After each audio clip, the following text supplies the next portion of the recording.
Dale time with மீல என் கூட join பண்ண எல்லாருக்கும் வார்ம் வெல்கம். சப்ஸ்கிரைப் பண்ணாதவங்க சப்ஸ்கிரைப் பண்ணி டேல்மெட்டா மாறி என் கூட டிராவல் பண்ணுங்க. நாம இன்னைக்கு பார்க்க போற topic structural analysis of narrative. Tzvetan Todorov எழுதியிருக்காங்க.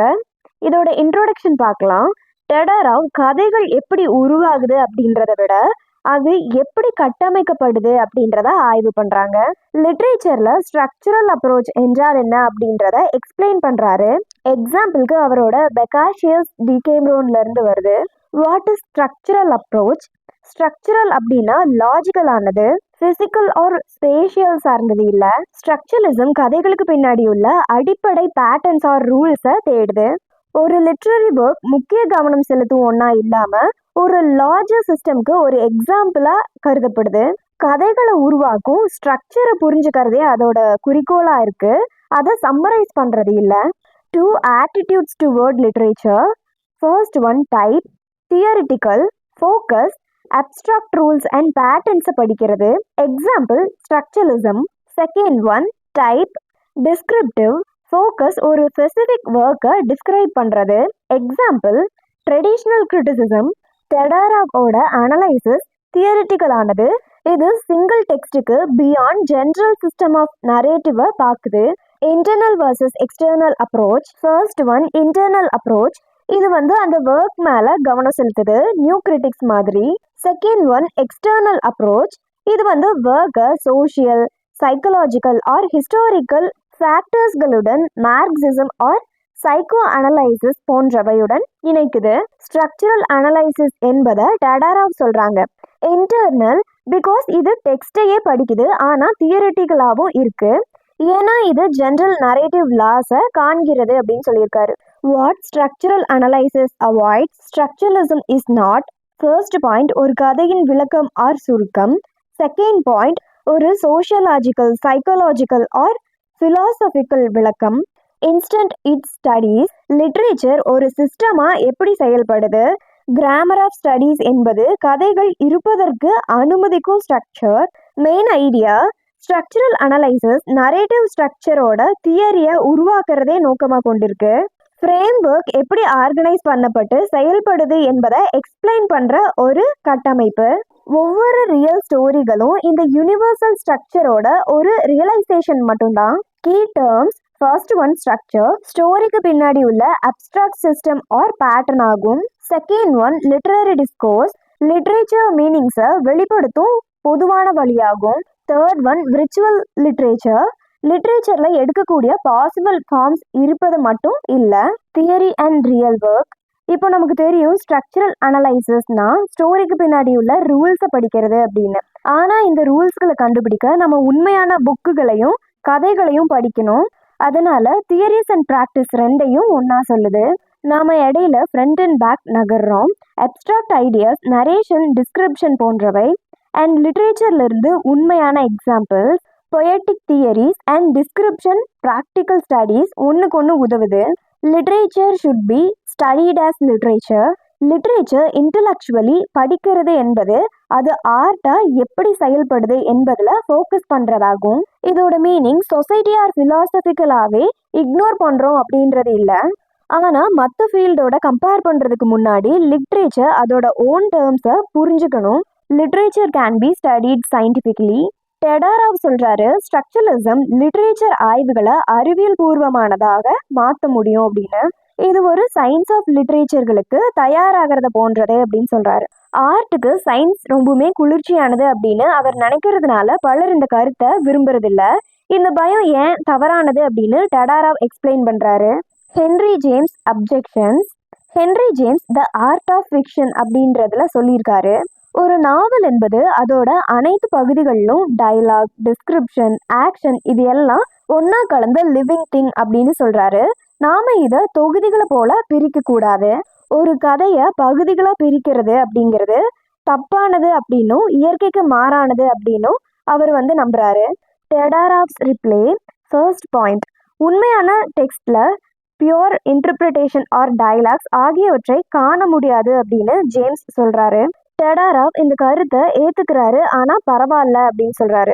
தனியா பார்க்க முடியாட்டியும் கூட சயின்டிஸ்ட் வெப்பநிலையை பயன்படுத்துறது மாதிரி ஸ்ட்ரக்சரலிஸ்ட் இந்த அப்ஸ்ட்ராக்ட் ஐடியாஸை பயன்படுத்துறாங்க.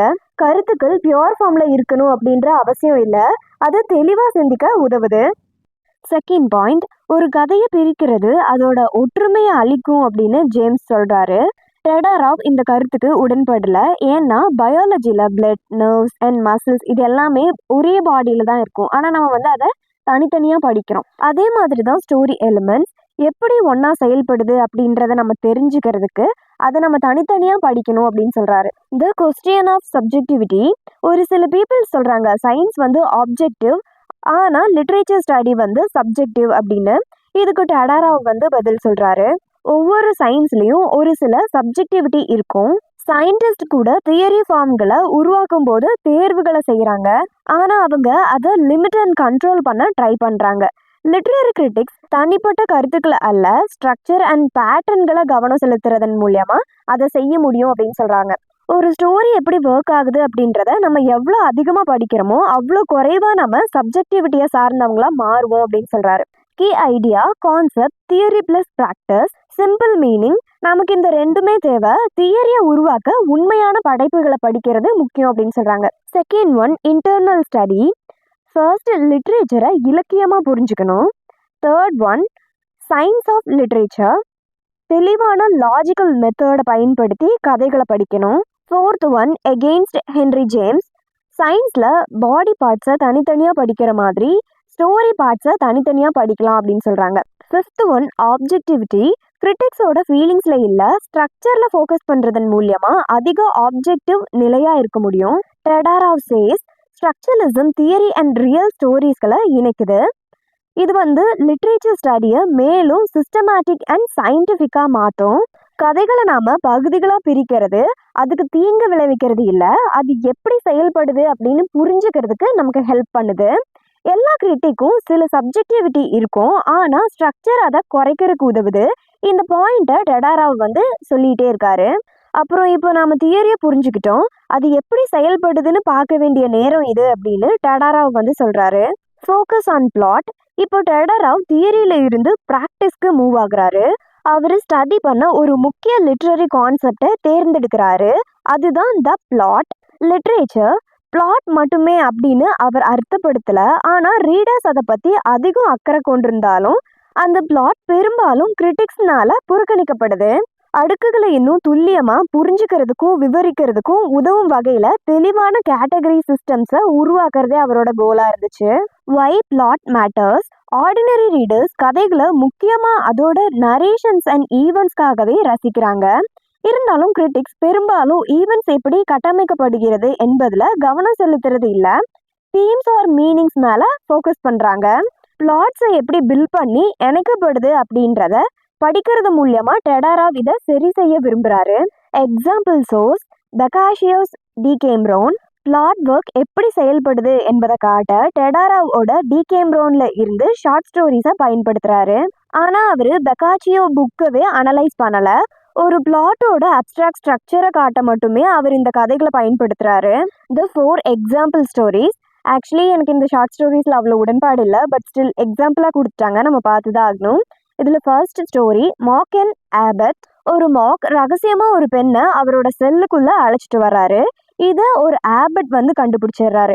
அதனால அவரை பனிஷ் பண்ணணும் அப்படின்னு அவர் திட்டமிடுறாரு.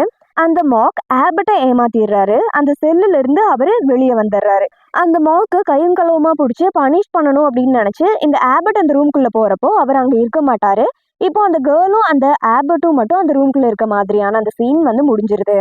ஆபட் அவரை பனிஷ் பண்ண ட்ரை பண்ணும்போது மாக் அவரோட ஹைப்போக்ரஸியை பாயிண்ட் அவுட் பண்ணி காட்டுறாரு.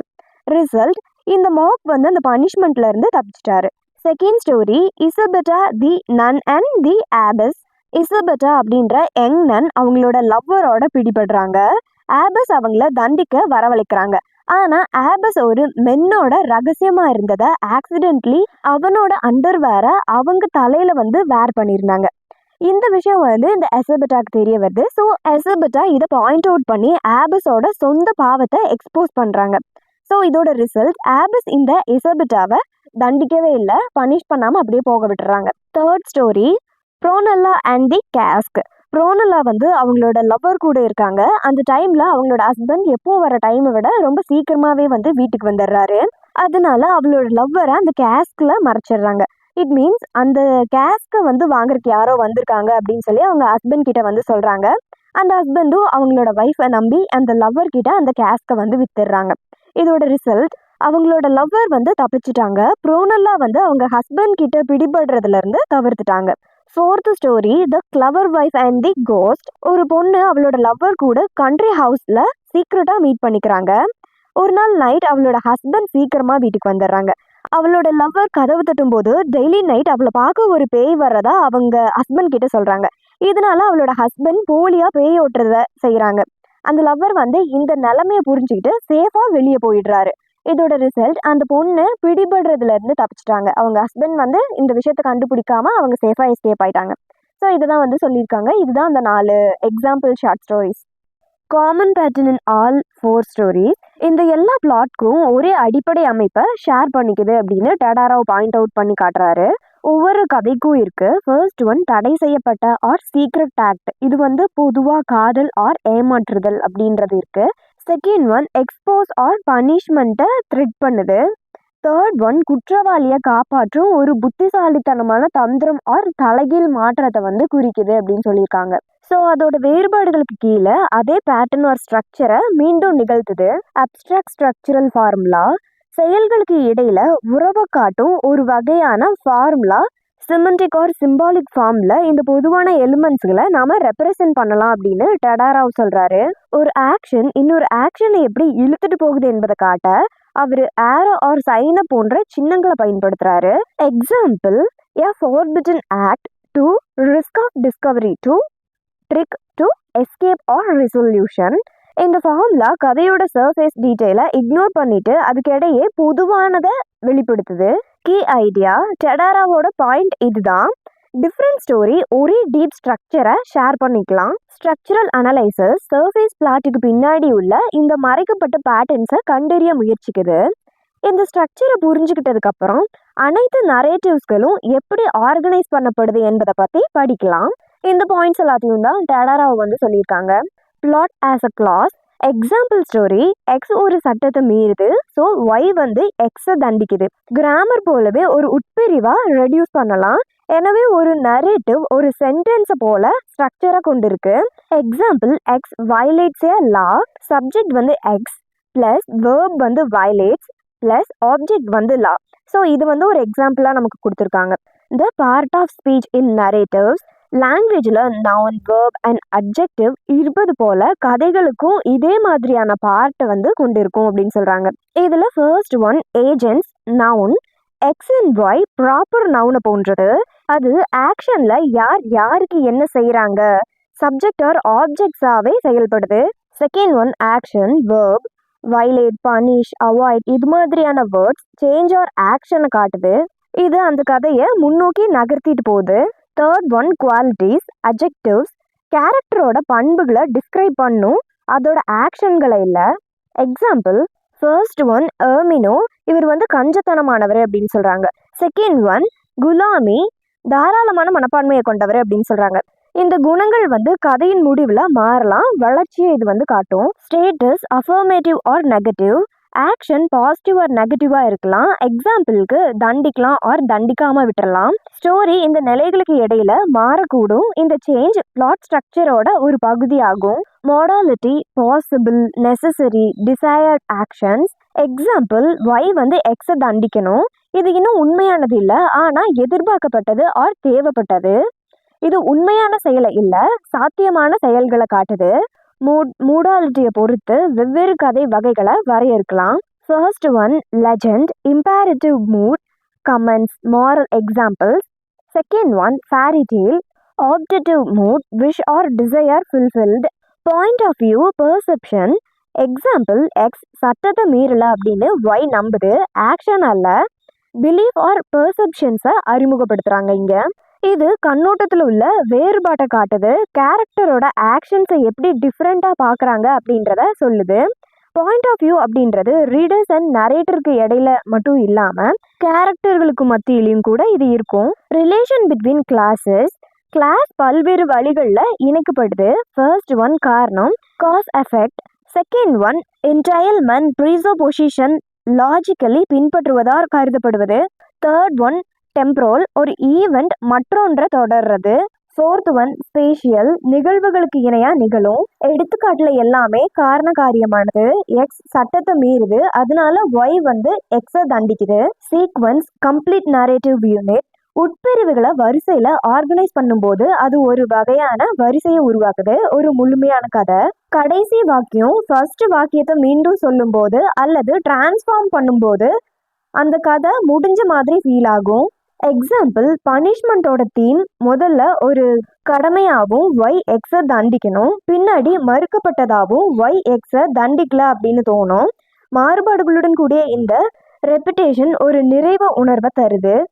Moving from abstract schema to real story, the question is, abstract pattern X சட்டத்தை மீறிச்சு, ஸோ ஒய் எக்ஸை தண்டிச்சுது அப்படின்ற உண்மையான கதைக்கு டிகேம்ரான்ல இருந்து ஒரு கதையை போல அப்படின்னு நாம எப்படி சொல்ல முடியும் அப்படின்னு கொஸ்டின் பண்ணியிருக்காங்க. There are 3 ways: narrative syntax, structural level. Abstract பேட்டர்னோட ஒவ்வொரு பிரிவும் ஒரு சிறிய கதையோட ஒரு சிறு தொடரா மாறலாம். அதனால அனலைசிஸ் டிஃப்ரெண்ட் லெவல் ஆஃப் ஜென்ரலிட்டியில பரந்த ஹோல் ஸ்டோரி ஆர் டீட்டெயில்டான ஒவ்வொரு செயலையும் அதன் சொந்த வரிசையா செயல்பட முடியும். இதுதான் சின்டஸ்டிக் ஸ்டடி ஆஃப் நரேட்டிவ் அப்படின்னு அழைக்கப்படுது. தீமட்டிக் ஸ்டடி, கான்டென்ட் லெவல், உண்மையான கதைகள்ல ஸ்பெசிஃபிக் ஆக்ஷன் எதை குறிக்குது என்பதை நாம அனலைஸ் பண்ணணும். இதுல 2 கொஸ்டின் வைக்கிறாங்க. அதுல ஃபர்ஸ்ட் ஒன் என்னன்னா, டிகேம்ரான் எந்த சட்டத்தை மீறிச்சு, செகண்ட் ஒன் அதுக்கு என்ன பனிஷ்மெண்ட் கிடைச்சது அப்படின்றத நம்ம அனலைஸ் பண்ணணுன்ற மாதிரி சொல்லியிருக்காங்க. இந்த ஸ்டோரியோட தீம்களை law, sin, justice, love etcetera இது மாதிரியான விஷயங்களை நமக்கு தருது அப்படின்னு சொல்றாங்க. ரிட்டோரிக்கல் ஸ்டடி, லாங்குவேஜ் லெவல், இந்த ஆக்ஷன்ஸ் எப்படி வெளிப்படுத்தப்படுது என்பதை நாம படிக்கலாம். இதுல first one dialogue or description மூலியமாவா அப்படின்னு கொஸ்டின் பண்ணியிருக்காங்க. Second one literal or figurative லாங்குவேஜா அப்படின்னு கொஸ்டின் பண்ணியிருக்காங்க. தேர்ட் ஒன் எந்த பாயிண்ட் ஆஃப் வியூவை பயன்படுத்துது அப்படின்னு கொஸ்டின் பண்ணியிருக்காங்க. இது மாதிரியான கொஸ்டின் எல்லாம் அவங்க எடுத்து வைக்கிறாங்க. இது அந்த ஸ்டோரியோட ஸ்டைல் அண்ட் எக்ஸ்பிரஷன்ஸ் ஆஃப் நரேஷன்ஸ்ல கவனம் செலுத்துது. இந்த 3ஐயும் ரொம்ப சிம்பிளா ஒரு டேபிள்ல எக்ஸாம்பிளோட கொடுத்துருக்காங்க. அது என்னன்னு பார்க்கலாம். First one category, narrative syntax, focus, structure and sequence. Example, X punishes Y. Second one category, thematic study, focus, meaning and motives. Example, law, shin, morality. Third one, category, rhetorical study, focus, expression and style. Example, dialogue, imagery, point of view. இந்த 3 தான் இதில் கொடுத்துருக்காங்க. Next the purpose of structural analysis. ஒரு specific புக்கை டிகேம்ரான் மாதிரி புரிஞ்சுக்கணும் அப்படின்றது இதோட நோக்கம் இல்லை. அதுக்கு மாறா லிட்ரேச்சரை புரிஞ்சுக்கிறது, பிளாட் அண்ட் நரேட்டிவ் எப்படி செயல்படுது அப்படின்றத புரிஞ்சுக்கிறது. கேட்டகரைஸ் ஆஃப் பிளாட், சமநிலை, செயல், தண்டனையை போன்றது.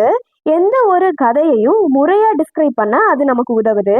அதனால ஆப்ஜெக்ட் ஆஃப் ஸ்டடி ஒரு தனிப்பட்ட கதையே இல்லை, ஆனா கதை சொல்லும் ஸ்ட்ரக்சரை போன்ற விஷயங்கள். First one narrative mood, second one point of view, third one sequence. இந்த விஷயங்களெல்லாம் அதுல உள்ளடக்கியிருக்கு அப்படின்னு சொல்றாங்க. The minimal complete plot, from equilibrium to equilibrium. Simplest full ஸ்டோரியை 2 சமநிலை நிலைகளுக்கு இடையில மூமெண்ட் அப்படின்னு விவரிக்கலாம். Equilibrium to imbalance to new equilibrium. சமநிலை மரபணு உளவியல்ல இருந்து என்பது சமுதாயத்தை சமநிலையா வச்சிருக்கும் ஒரு stable social or moral order. ஒரு லா மீறப்படும் போது ஆர் ஒரு மாரல் மீறப்படும் போது ஒரு ஏற்றத்தாழ்வு ஏற்படுது. அதுக்கப்புறம் கதை அந்த சமநிலையை ரீஸ்டோரேஷன் ஆர் ரீஃபார்மேஷனா டிஸ்கிரைப் பண்ணுது. 2 basic plot type in the Decameron. Avoided punishment, stable ஆர்டரோட சமநிலை தொடருது. லா உடைக்கப்பட்டு சமநிலை இழக்கப்படுது, வயலேஷன். இது பொதுவான தண்டனை ஒழுங்க மீட்டெடுக்குது, ஆனா இங்க தண்டனை தவிர்க்கப்படுது. இது ஒரு புதிய சமநிலையை உருவாக்கும். இந்த சைக்கிள் முழுமையானது ஒரு புதிய மாரல் ஆர் சோஷியல் ஸ்டேட்களுடன் முடியுது. கன்வர்ஷன், இது ஒரு கேரக்டர்ல இருக்க குறைபாட்டின் காரணமா ஏற்கனவே சமநிலையற்ற நிலையிலிருந்து தான் தொடங்குது. எக்ஸாம்பிள், ஏமினோ அப்படின்றவர் கஞ்சத்தனமானவர் அப்படின்னு சொல்றாங்க. இந்த story improvement or transformation to flaw removed to balance ரீஸ்டோர்களை டிஸ்கிரைப் பண்ணுது. இப்போ நாம பார்த்த இந்த 2 விஷயத்துக்கான டேபிள் கொடுத்துருக்காங்க. அது என்ன அப்படின்னு பார்க்கலாம். First one type, avoided punishment, start, balance, middle, violation, end, new balance. Example, law broken, no punishment. Second one, type, conversion, start, imbalance, middle, change, end, restore balance. Example, Ermino becomes generous. What these plot types tell us? பெக்கன்ஷியோஸ் டீகேம்ரோன்ல ரெண்டு சமநிலைகளும் பெரும்பாலும் represent பண்றாங்க. அதுல first one culture versus nature, second one social versus individual. வழக்கமான கதைகள் கடுமையான சமூக விதிகளை விட தனிநபர் ஆர் இயற்கையான பக்கத்தோட மேன்மையை காட்டுது. Toward typology of plot.